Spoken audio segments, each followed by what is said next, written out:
नमस्कार, divine healing channel की Hindi audio book series में आपका स्वागत है। दोस्तों, लुइस हेले की bestseller book you can heal your life की हिंदी ऑडियो बुक मैं आपके साथ शेयर कर रही हूँ, जिसका फर्स्ट चैप्टर कंप्लीट हो चुका है, जिसे आप डिवाइन हीलिंग चैनल की प्लेलिस्ट में जाकर सुन सकते हैं। आज हम इस बुक का सेकंड चैप्टर स्टार्ट करेंगे। दूसरा अध्याय, समस्या क्या है? अपने भीतर झांकना बेहतर होगा। मेरा शरीर सही ढंग से कार्य नहीं करता। दर्द, रक्त निकलना, दुखना, टपकना, मरोड़, सूजन, जलन, बुढ़ापा, देखने में परेशानी, सुनने में परेशानी, शरीर सड़ रहा है और ऐसी कई परेशानियां, इसके साथ आपकी अपनी बनाई अन्य परेशानियां। मैं सोचती हूँ कि मैंने यह सब सुना है। मेरे संबंध मेरे पक्ष में नहीं, उनमें घुटन है, किसी काम के नहीं हैं, बहुत अपेक्षाएं रखते हैं, समर्थन नहीं देते, हमेशा आलोचना करते हैं, प्यार नहीं करते, कभी मुझे अकेला नहीं छोड़ते, हर समय मुझे कुरेदते रहते हैं, मेरे साथ परेशान नहीं होना चाहते, मुझे दबाते हैं, कभी मेरी बात नहीं सुनते, और भी ऐसी कई बातें। इसके अलावा और भी अवधारणाएं। बिल्कुल, मैंने यह सब सुना है। मेरी आर्थिक व्यवस्था सही नहीं है, आर्थिक स्थिति बेकार है, कभी कभार ठीक होती है, काफ़ी नहीं। मेरी पहुंच से बाहर, बहुत ज़्यादा खर्च होता है, बिल अदा नहीं होते, पैसा हाथों से निकल जाता है, और भी अन्य बातें, स्वयं आपके द्वारा उत्पन्न और भी कई बातें। निश्चित ही मैंने ये सब बातें सुनी है। मेरा जीवन बेकार है, मैं जो करना चाहता हूँ वह कभी नहीं कर पाता, मैं किसी को खुश नहीं कर पाता, मैं स्वयं नहीं जानता कि मैं क्या करना चाहता हूँ, मेरे पास अपने लिए कभी समय नहीं होता, मेरी ज़रूरतों और इच्छाओं की पूर्ति नहीं होती, मैं केवल दूसरों को खुश करने के लिए यह कर रहा हूँ, मैं बस एक पायदान की तरह हूँ, किसी को परवाह नहीं है कि मैं क्या करना चाहता हूँ, मुझ में कोई काबिलियत नहीं है, मैं कुछ भी सही नहीं कर सकता, मैं बस टालम टोल करता हूँ, कोई भी चीज़ मेरे काम नहीं आती, और भी बहुत कुछ। इसके साथ जो भी आपने अपने लिए सोचा हो, मैंने ऐसा बहुत कुछ सुना है। जब भी मैं अपने नए ग्राहक से पूछती हूँ कि उसके जीवन में क्या चल रहा है, तो आमतौर पर उपयुक्त जवाबों में से कोई मिलता है, या इन जवाबों में से कई। उन्हें वास्तव में लगता है कि वे समस्या को जानते हैं, लेकिन मैं जानती हूँ कि ये शिकायतें केवल आंतरिक विचार प्रारूपों के बाहरी प्रभाव हैं। आंतरिक विचार प्रारूपों की सतह के नीचे एक और अधिक गहरा, अधिक मूलभूत प्रारूप है, जो सभी बाहरी प्रभावों का आधार है। जब मैं कुछ मूलभूत प्रश्न पूछती हूँ, तो उनके द्वारा इस्तेमाल किए गए शब्दों पर ध्यान देती हूँ। दोस्तों, यहाँ पर लेखिका उनके पास आने वाले जो भी क्लाइंट्स होते थे, जो भी उनके ग्राहक होते थे, उनसे ये काउंसलिंग करते वक्त कुछ सवाल पूछती थी, जो उन्होंने यहाँ पर इस बुक में दिए हैं। इसे आप भी लिख सकते हैं और खुद से अपने आप से ये सवाल पूछ सकते हैं, ताकि आप भी समझ पाएँ कि आपकी ज़िंदगी की गाड़ी कहाँ चल रही है, कैसे चल रही है और कहाँ अटक रही है। आपके जीवन में क्या चल रहा है? आपका स्वास्थ्य कैसा है? आप अपना निर्वाह कैसे करते हैं? क्या आपको अपना काम पसंद है? आपकी आर्थिक स्थिति कैसी है? आपका प्रणय जीवन कैसा है? पिछला रिश्ता कैसे समाप्त हुआ था और उससे पहले का रिश्ता किस प्रकार समाप्त हुआ था? अपने बचपन के बारे में संक्षेप में बताएं। ये कुछ सवाल लेखिका अपने क्लाइंट से करती थी जब भी वो उनकी काउंसलिंग करती थी। तो दोस्तों, इस सवाल के उत्तर आप ज़रूर लिखिएगा ताकि आप समझ पाएँ कि आपकी निजी ज़िंदगी में क्या चल रहा है। तो आगे बढ़ते हैं। लेखिका आगे कहती है, मैं शरीर की मुद्राएं और चेहरे की भाव भंगिमाएं देखती हूँ, लेकिन अधिकांशतः मैं उनके शब्दों को सुनती हूँ। विचार और शब्द हमारे भावी अनुभवों को जन्म देते हैं। मैं फिर से दोहराऊंगी दोस्तों, ध्यान से सुनिएगा। विचार और शब्द हमारे भावी अनुभवों को जन्म देते हैं। मतलब हमारे जो विचार हैं, जो शब्द हमारे विचारों में गूंजते हैं, जो हम विचारों में शब्द का प्रयोग करते हैं, वो हमारे भावी यानी भविष्य में होने वाले अनुभवों को बनाते हैं। इसलिए हमेशा मैं रिपीट करती हूँ दोस्तों, जो भी आप सोचते हैं वो आपका जीवन बनाता है, वो आपको बनाता है। तो जो भी आप सोचें, विचार करें, जो भी आप बोलें, बहुत सोच समझ कर बोलें दोस्तों, ताकि आपका जीवन खूबसूरत बने। आगे बढ़ते हैं। जब मैं उन्हें बात करते हुए सुनती हूँ तो मैं सजगता से उनकी समस्याओं का कारण समझ जाती हूँ। हमारे शब्द हमारे अंदरूनी विचारों के बारे में बताते हैं। कभी कभार उनके शब्द उनके अनुभवों से मेल नहीं खाते जिनका वे वर्णन करते हैं। फिर मैं समझ जाती हूँ कि या तो वे वास्तव में नहीं जानते कि क्या हो रहा है, या फिर वे मुझसे झूठ बोल रहे हैं। इनमें से एक शुरुआती बिंदु है और हमारी बात शुरू होने के लिए आधार बनते हैं। नेक्स्ट पैराग्राफ में दोस्तों लेखिका एक अभ्यास करवाती है अपने आने वाले क्लाइंट से, जिसका टॉपिक है मुझे करना चाहिए। अगली चीज़ मैं जो करती हूँ वह है उन्हें एक पेन व एक कलम देना और किसी कागज़ पर सबसे ऊपर यह लिखने के लिए कहना, मुझे यह करना चाहिए। दोस्तों, आप भी अपनी डायरी में ये शब्द लिख सकते हैं और आगे इस प्रक्रिया को कर सकते हैं। मुझे यह करना चाहिए। उन्हें उपयुक्त वाक्य को पूरा करने के 5 या 6 तरीकों की एक सूची बनानी होती है। कुछ लोगों को शुरुआत करने में कठिनाई होती है और कुछ के पास लिखने के लिए इतनी बातें होती हैं कि उन्हें रोकना मुश्किल होता है। इसके बाद मैं उन्हें अपने सामने एक बार में एक सूची को पढ़ने के लिए कहती हूँ, जिसमें हर वाक्य मुझे करना चाहिए से शुरू होता हो। जब वे पढ़ते हैं तो मैं पूछती हूँ क्यों। जो जवाब मिलते हैं वे दिलचस्प और बहुत कुछ प्रकट करते हैं, जैसे मेरी माँ ने कहा कि मुझे करना चाहिए क्योंकि मैं यह करने से डरता नहीं, क्योंकि मुझे परिपूर्ण होना है, सभी को वह करना पड़ता है, क्योंकि मैं काफ़ी आलसी, काफ़ी नाटा, काफ़ी लंबा, काफ़ी मोटा, काफ़ी पतला और काफ़ी बेवकूफ़, काफ़ी कुरूप बेकार हूँ। ये जवाब मुझे दिखाते हैं कि वे अपने विश्वासों में कहाँ पर अटके हुए हैं और वे अपनी समस्याओं के बारे में क्या सोचते हैं। मैं उनके उत्तरों पर कोई टिप्पणियाँ नहीं करती।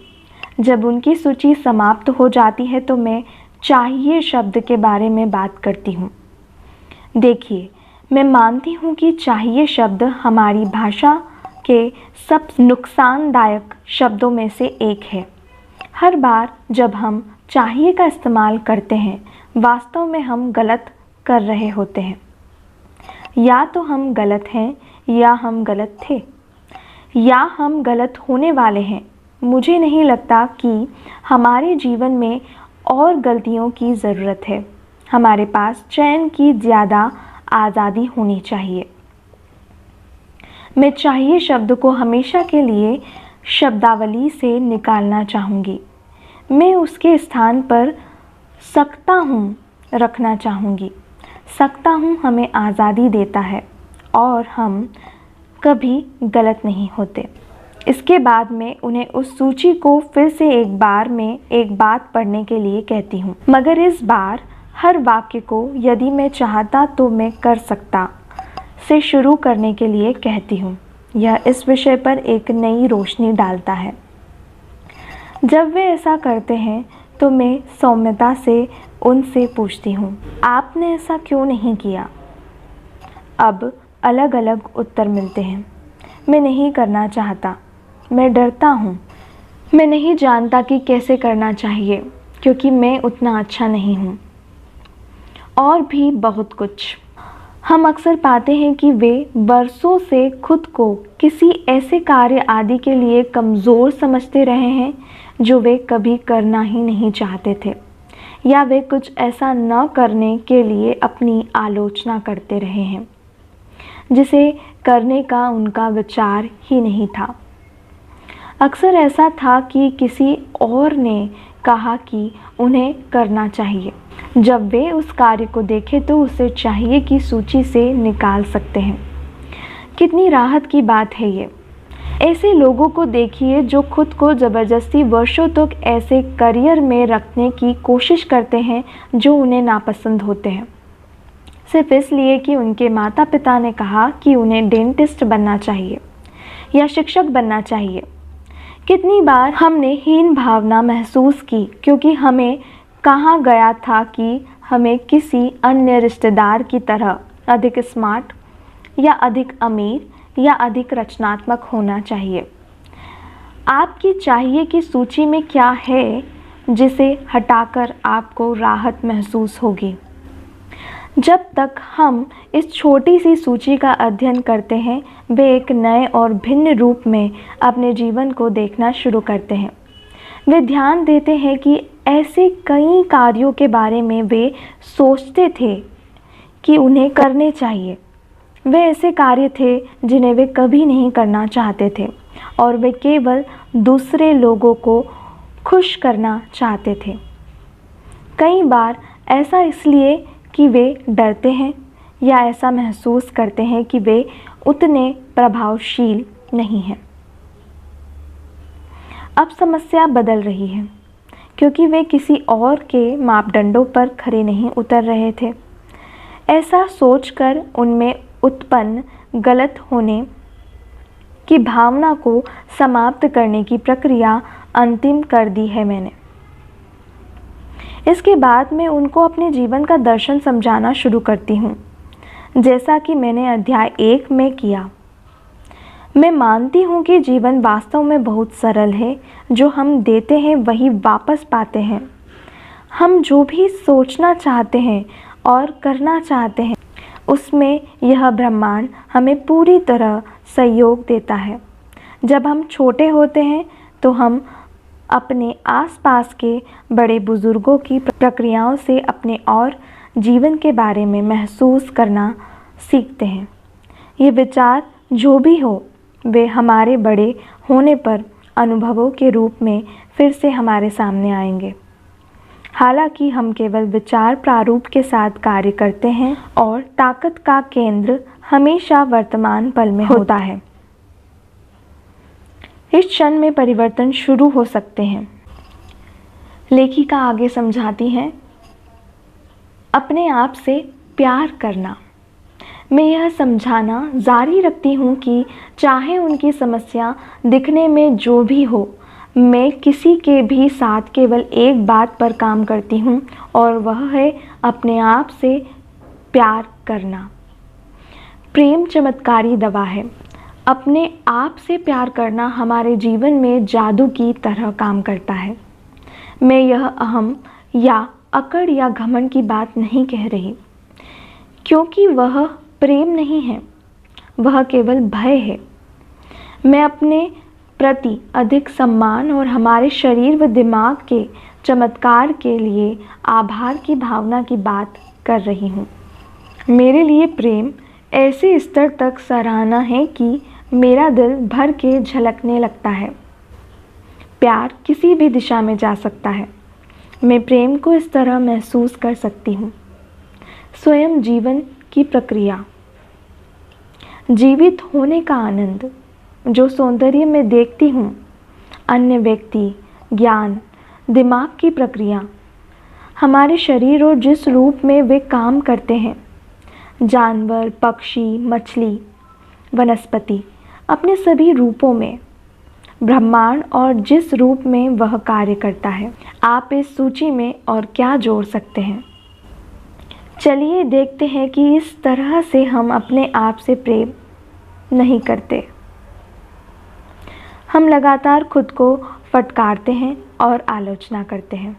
हम भोजन, शराब और नशीले पदार्थों से अपने शरीर के साथ दुर्व्यवहार करते हैं। हम मान लेते हैं कि हम प्रेम के योग्य नहीं हैं। हम अपनी सेवाओं के लिए एक सम्मानजनक मूल्य मांगने से डरते हैं। हम अपने शरीर में बीमारियां और पीड़ा उत्पन्न करते हैं। हम ऐसी चीज़ों को टालते हैं जिसमें हमें लाभ हो सकता है। हम अव्यवस्था में रहते हैं। हम ऋण और बोझ अपने ऊपर ले लेते हैं।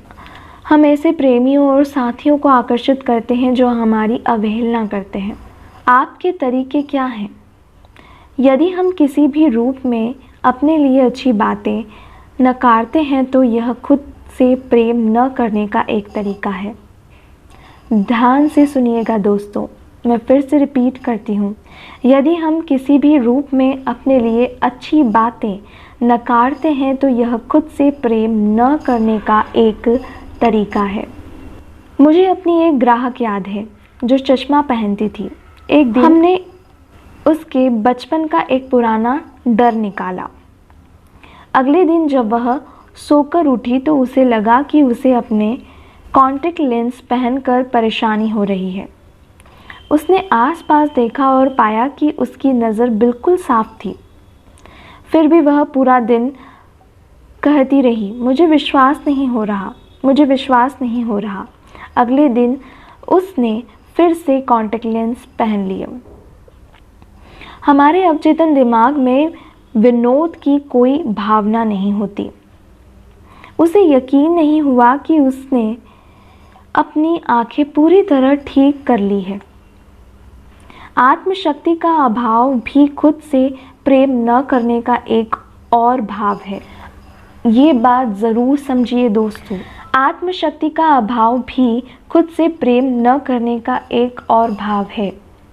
जब हम खुद की शक्तियों को नहीं पहचान पाते कि हम कितने शक्तिशाली हैं, हमारा विश्वास कितना शक्तिशाली है।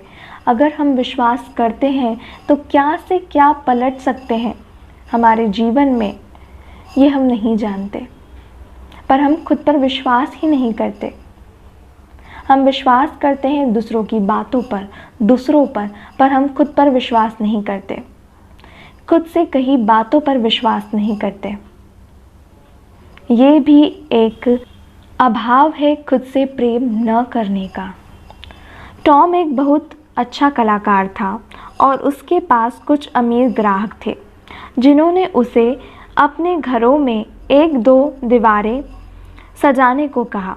फिर भी वह अपने ही सही बिल पेश करने में बहुत पीछे था। उसके द्वारा पेश किए गए मूल्य रेट कभी काम को पूरा करने में लगे समय सही कीमत नहीं थे। जो भी व्यक्ति कोई गलत सेवा प्रदान करता है या एक अद्वितीय उत्पाद का सृजन करता है, वह कोई भी मूल्य मांग सकता है। पैसे वाले लोग अपने लिए किए गए काम के लिए अच्छा भुगतान करना पसंद करते हैं। वह उनके उत्पाद को और मूल्यवान बनाता है। कुछ और उदाहरण। हमारा साथी थका हुआ और चिड़चिड़ा रहता है। हम हैरान हैं कि हमने ऐसा क्या गलत किया है। वह हमें 1 या 2 बार बाहर ले जाता है और फिर दोबारा फ़ोन नहीं करता। हमें लगता है कि हमारे रिश्ते में कुछ तो गलत है। हमारी शादी खत्म हो गई है और निश्चित रूप से हम विफल हो गए हैं। हम वेतन वृद्धि के लिए कहने में डरते हैं। हम बिक्री नहीं कर पाते या हासिल नहीं कर पाते और हमें यकीन है कि हम लायक नहीं हैं। हम अंतरंगता और किसी के बहुत पास आने से डरते हैं। इसलिए हम अनाम यौन संबंध स्थापित करते हैं। हम निर्णय नहीं ले सकते क्योंकि हमें यकीन है कि वे गलत होंगे। आप अपनी आत्मशक्ति के अभाव की अभिव्यक्ति किस प्रकार करेंगे? तो दोस्तों, लेखिका ने इस चैप्टर में पिछले कुछ पन्नों में हमें समझाने की कोशिश की। अपने पर्सनल एक्सपीरियंस को उन्होंने यहाँ पर हमारे साथ शेयर किया इस बुक में कि जब भी उनके क्लाइंट उनके पास आते तो वो किस प्रकार के प्रश्न करती और उन्हें किस प्रकार के उत्तर उनसे मिलते। और आपने भी सुना कि उत्तर में हमेशा नकारात्मक बातें ही ज़्यादा होती हैं, कि उनका स्वास्थ्य अच्छा नहीं रहता, उनके रिश्ते अच्छे नहीं हैं, उनकी आर्थिक स्थिति अच्छी नहीं है, वो ये नहीं कर सकते। बहुत सारी बातें इस चैप्टर में हमने सुनी दोस्तों, ऐसी जो हमें पूरी तरह से डीमोटिवेट कर रही हैं। और हम खुद भी हमेशा हमारी समस्याओं को ही बताते हैं, पर हम ये जानने की कोशिश नहीं करते कभी भी कि ऐसा क्यों है, क्यों हमारे रिश्ते खराब हैं, क्यों हमारा स्वास्थ्य अच्छा नहीं है, किस चीज़ की परेशानी है। यहाँ सीधा सा सरल सा एक उत्तर मिलता है हमें दोस्तों, हमारी सोच में परेशानी है। हम अच्छा नहीं सोच सकते खुद के लिए, हम अच्छा सोच पाते ही नहीं हैं खुद के लिए, है ना। पर आज से, अभी से आपको ये आदत डालना शुरू करना है दोस्तों कि आपको अच्छा सोचना शुरू करना है अपने लिए। सबसे पहले मैं कहूँगी खुद पे काम कीजिए। जब आप खुद पे काम करेंगे और एक अच्छे पर्सनालिटी वाले इंसान बन जाएंगे तो आप अपने आप ही दूसरे लोगों के बारे में भी अच्छा सोचना शुरू कर सकते हैं दोस्तों। तो सबसे पहले खुद से शुरुआत कीजिए। आज से, अभी से अपनी सारी नेगेटिव थॉट्स को अपने दिमाग से दूर कर दीजिए। जो भी होगा अच्छा ही होगा, अच्छा ही होना है। तो आज के लिए इतना ही। कोशिश कीजिए बहुत बहुत बहुत अच्छा सोचने की अपने लिए। धन्यवाद।